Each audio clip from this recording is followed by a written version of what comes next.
मालिकेच्या येणाऱ्या पुढील काही भागामध्ये आपल्याला जबरदस्त असा ट्विस्ट पाहायला मिळणार आहे.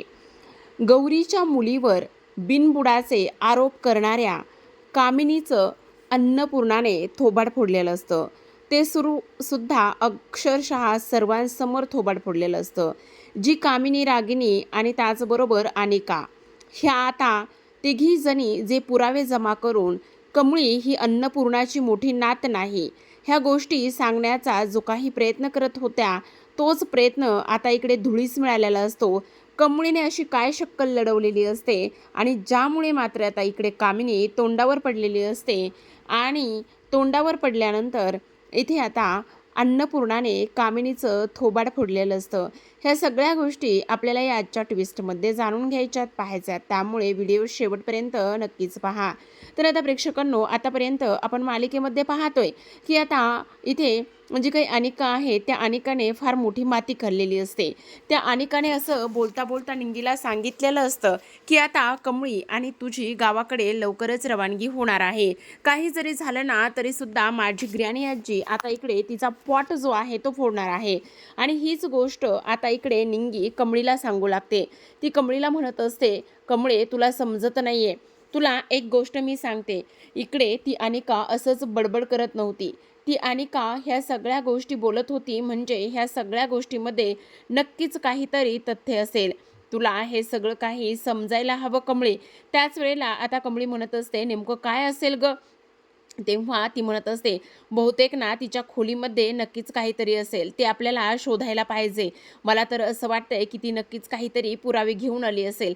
म्हणून दोघीही आता रात्रीचे 11 ते जवळपास 12 वाजलेले असतात आणि त्याच वेळेला दोघी जणी त्या रात्रीच्या वेळेला कामिनीच्या खोलीमध्ये जातात. कामिनीची पूर्ण बॅग दोघी जणी तपासतात आणि दोघी जणी बॅग तपासल्यानंतर कामिनीच्या बॅगेमध्ये त्या दोघींनाही ते लेटर सापडतात आणि ते लेटर पाहिल्यानंतर कमळी आणि त्याचबरोबर आता इकडे निंगी दोघी जणी थक्क होतात. कारण ते लेटर्स असतात इथे दुसऱ्या तिसऱ्या कोणाचेही नाही तर इकडे कमळीच्या आईचे. त्याच वेळेला कमळी विचार करते, माझ्या आईचे लेटर्स ह्या लोकांकडे कसे?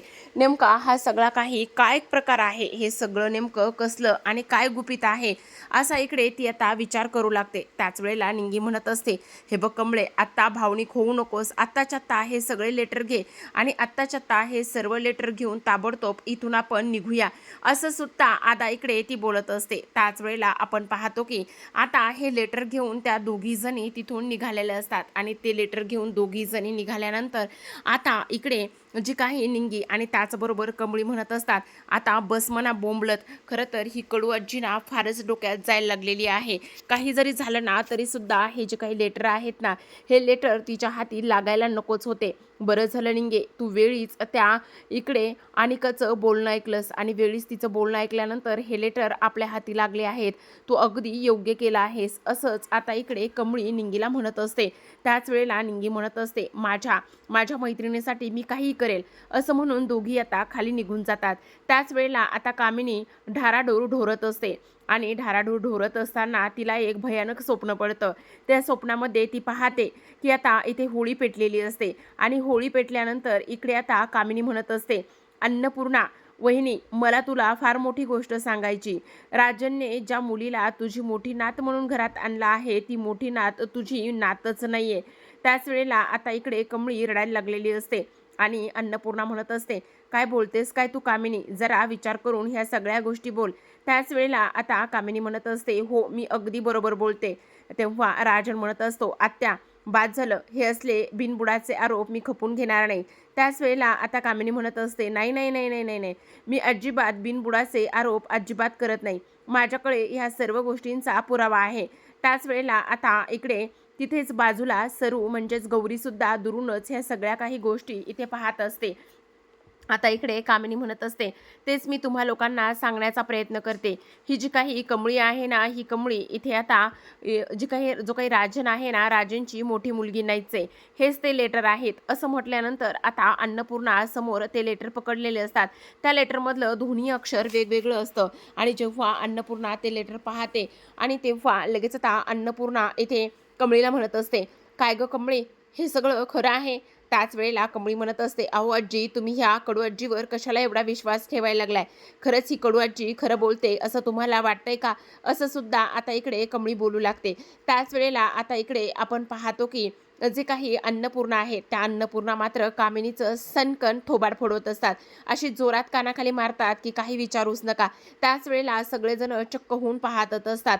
आता कामिनी मध्यरात्री ढाराडूर घोरत असते, झोपलेली असते आणि इथे अन्नपूर्णाची सणकण कानाखाली बसल्यानंतर ती अक्षरशः झोपेतून उठून बसते आणि झोपेतून उठून बसल्यानंतर तिला ते समजतं की हे एक स्वप्न आहे. म्हणजे मी स्वप्न पाहत होते आणि स्वप्न पाहिल्यानंतर हे कसं शक्य आहे? पण माझ्याकडे पुरावे आहेत. मी काही केल्यास शांत बसणार नाही, असं आता इकडे ती बोलू लागते. त्याच वेळेला आता दुसऱ्या दिवशी सकाळची वेळ झालेली असते. छान होळी पेटली जाते. पुरणपोळीचा स्वयंपाक असतो आणि नैवेद्य झालेला असतो. त्याचबरोबर इकडे पूजा सुद्धा झालेली असते. आता इकडे कामिनी तिचा डाव रंगात आणत असते. ती म्हणत असते, मला तुम्हा सर्वांना एक फार मोठी महत्त्वाची गोष्ट सांगायची. तेव्हा आता अन्नपूर्णासमोर ती म्हणत असते, ही जी काही कमळी आहे ना, ती तुझी मोठी नात नाहीये. त्याच्या संदर्भामध्ये माझ्याकडे पुरावे आहेत. त्याच वेळेला अन्नपूर्णा म्हणत असते, हे बघ कामिनी, आपण आपल्या घरी नाही आहोत. आपण आता इकडे पाहुण्यांकडे आलेलो आहोत. तू हे असले चाळे करणं बंद कर आणि मला तुझं काहीच ऐकून घ्यायचं नाहीये. तुला जे काही बोलायचं आहे ना, ते तू आता घरी गेल्यावर बोल. त्याच वेळेला ती आता म्हणत असते, नाही, मला इथे सगळ्यांसमोरच ह्या सर्व गोष्टी मांडायच्या आहेत. तुम्हाला सुद्धा समजलं पाहिजे ना नेमकं खरं काय आणि खोटं काय ते. त्याच वेळेला आपण पाहतो की आता इकडे कामिनी म्हणत असते, जाग रागिनी, पटकन जा आणि आपल्या खोलीमध्ये जे पुरावे ठेवले ते पुरावे घेऊन ये. रागिनी धावतच जाते. आता दुरूनच सरू हे सगळं काही पाहत असते.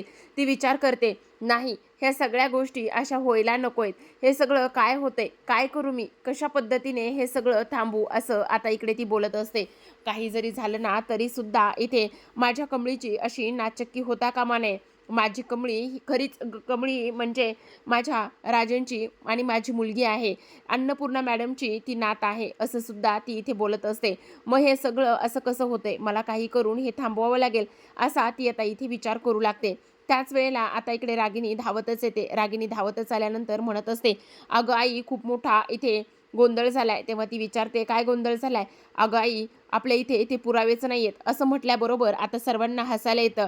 त्याच वेळेला अन्नपूर्णाने खरोखरच आता स्वप्नात नाही तर सत्यात तिचं थोबाड फोडलेलं असतं. कमळी म्हणत असते, कडू आजी, कसले पुरावे आणि कसलं काय? डोक्यावर पडलाय का तुम्ही? काही पण कसं बोलताय? अहो, ह्या असल्या गोष्टी करण्याआधी जरा एकदा विचार करा. मीच इथे खरी अन्नपूर्णा आजीची नात आहे. तुम्हाला काय वाटतं? तुम्ही काही बोलाल आणि मी काही ऐकून घेईल? असं अजिबातच नाही. असं म्हणून आता इकडे कमळी आणि त्याचबरोबर निंगीने जो काही डाव साधलेला आहे, त्यामुळे पुन्हा एकदा कामिनी तोंडावर पडलेली असते आणि इकडे राजन आणि त्याचबरोबर कमळी हे दोघेही जण आता जिंकलेले असतात. दुरूनच हे सगळं काही सरू पाहत असते. सरूला हे सगळं काही पाहिल्यानंतर फार आनंद होतो.